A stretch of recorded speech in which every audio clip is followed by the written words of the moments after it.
How to fix Bluetooth not showing up on Windows 11. So here's a step-by-step guide or detailed steps on how you can do it. So first thing you want to do is run the Bluetooth trouble tester or troubleshooter. So just go to your settings, go to your system, troubleshoot, and adult troubleshooters. And you can click run next to the Bluetooth button to automatically diagnose and fix the issues.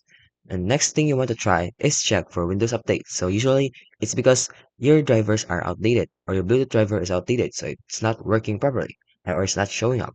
And then restart the Bluetooth services. So open the services and then locate the Bluetooth support and restart it.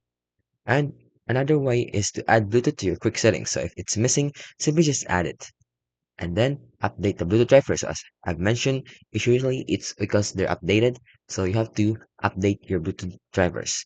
And then you can also add a legacy hardware device if some hardwares or drivers are missing. And lastly, you can check the device manager for errors. So just simply open the device manager, expand the Bluetooth, and then check for devices with a yellow exclamation mark. And that's basically how you can fix Bluetooth not showing up on Windows.